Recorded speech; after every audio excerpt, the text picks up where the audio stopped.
Hello again and welcome to the first in my landscape tutorials.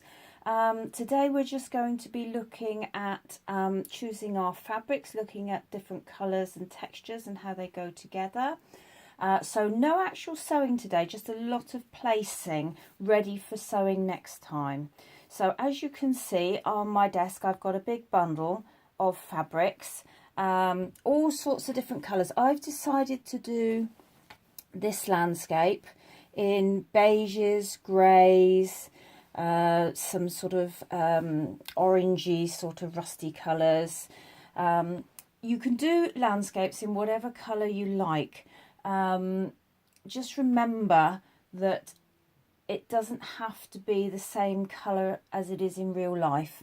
So even if you've got a particular scene that you like, a particular landscape view, if you wanted to do it to actually work in with the decor that you've got, then you could do a landscape completely in blues or completely in pinks and purples or whatever. So to demonstrate that, I'm going to do this landscape mainly in beiges and browns, some sort of grey browns, some more orangey browns. Some things will be patterned, some things will not.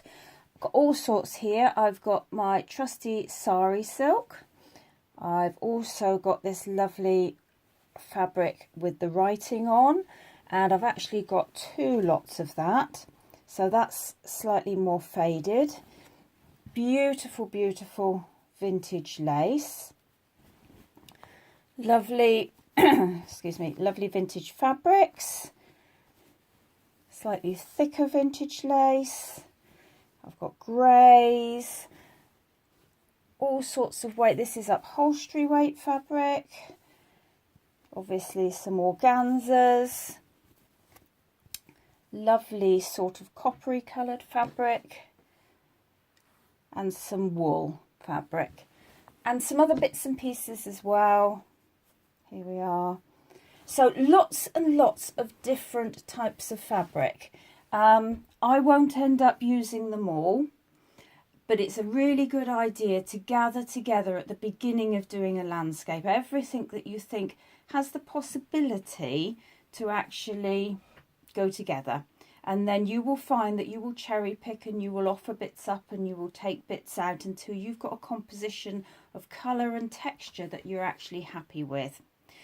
So when you come to start doing a landscape, I work on the same principle as I do with doing a seascape. So I start at the top with the sky and then gradually work down and work forward.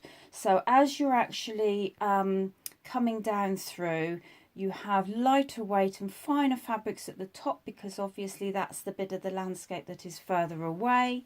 And then as you come down closer to you, that's where you can get some thicker, more textured fabrics in, and some thicker lace to give more detail at the front of your picture. So I'm just going to move you round now. And here you can see I've got set up my piece of fabric with my mount. I've drawn around the inside of my mount so that I've actually got a line to work with. And I'm going to, I must admit, I've pre-selected some pieces here. So I'm now going to just place these out for you. It'll look very rough and ready, but it's the starting point, and then you can refine the process as you stitch them down. So first of all, I'm going to use this.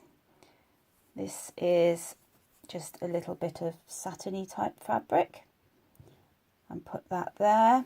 That's nice and pale, nice and lightweight for the sky. You can put cloud into it, you can put some organzas over it to give some cloud and to give the sky a bit more feeling. But for now we're just going to leave it just with the grey fabric. Next, you want to actually get your excuse me, your horizon line. So that depends very much on what you would like to do. If you're following from a photograph, then obviously you look at the horizon that's in the photograph. I'm doing this straight out of my head. So I've cut a piece for the horizon, which has got a bit of a hill in it, and then it sort of comes down a bit lower like that. So that's what I've got there. And then I wanted something that would not be too different in colour from that, and will be able to give me a bit of texture without being too heavy. So this is where I'm going to use this piece of sari strip. Now then, when I put that down at the moment, it's going to just curl up, but obviously when it's glued in place and then stitched in place, it's going to look a bit more like that. So at the moment we will place that there. And like I say, this looks very rough and ready, but it will all come together when you put the mount on the top of it. So we then go on to the next piece. And this piece, as you can see, I've frayed the edge, and that's just going to go there. You don't have to put every single piece going all the way across. So I've laid that down there, and then I'm going to use this open piece of woven linen that's got a variegated colour through it, and just pop that there, just to give the idea of a field coming in. And then if you lay this, which is the light written on fabric there, that gives you a bit of contrast. All these fabrics, when I'm actually preparing fabrics, I tend to, particularly for landscapes, I tend to tear them, because you get that lovely rough edge, and all these sort of little frayed pieces. That's exactly what you want. It gives you a feeling to the actual piece. So I'm just carrying on building this. This piece is a bit of silk, and it's been torn, and it's got this sort of bobble there. A lot of people would take that off, but I'm going to use that.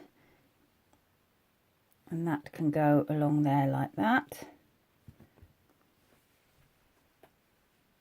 Actually, I think that might look a bit better the other way up. There's an awful lot of fiddling goes on there. I think that looks a bit better like that. And then we'll go slightly darker, but it's still a fine fabric. It's a cotton fabric, so if we pop that under there, and then that will just sit over the top. And as you can see, I'll just bring that round a little bit more. That's starting to take shape very nicely. Now I've got my piece of fabric here, which has also got words printed onto it. This is slightly darker than the other fabric, so you use that more towards the front. And we just pop that there at an angle like that. It's important to get some angles and things in here. When you're actually gluing down the piece, each piece, you can crumple them a bit and get even more texture in, but at the moment it's about looking at the overall balance of the piece. This is a lovely piece of vintage fabric, which I'm going to use there. As you get further down, you can put some more bold detail in, and it just gives a bit of depth to the piece and adds a little bit of extra interest. This piece is going there like that. I'm just overlapping them over the edges. Now, and this piece is rather interesting. It's an upholstery fabric, but it's got lines on it, and they're textured lines. I don't know if you can see that, but there is texture in that, and it's quite a stiff fabric. So I'm going to need to cut that. I think I will just sort of cut it like that. And then I can lay that down there.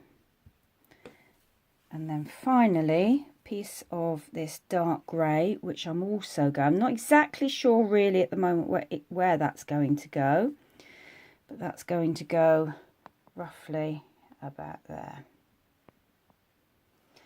Now then,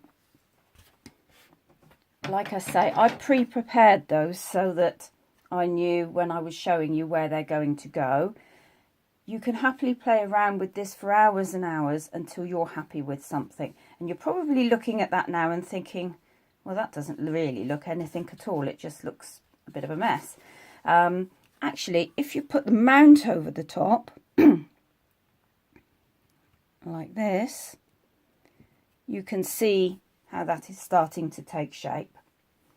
So that's what I want you to do. Excuse me. That's what I want you to do this week, is to actually see what fabrics you've got in your cupboard, pull them out, cut off pieces. It is basically using strips, but some of them don't go all the way across. Have a play around. If you haven't got everything in one sort of shade or one colour, that doesn't matter. You can mix it up however you want to. Have a play. When you're happy with the composition and you've put your mount over the top, take a photograph of it. And then you've got something, because what you're going to need to do before you stitch is take all this off and stick each piece down individually.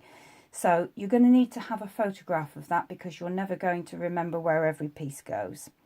Take a photograph of it, and then you're ready for sticking your pieces down and just refining them a bit. Next time, when you join me, we will actually look at stitching those pieces down and see where we can go from there with adding a bit more detail. I hope you've enjoyed it this morning, and happy sewing, and I'll see you next week.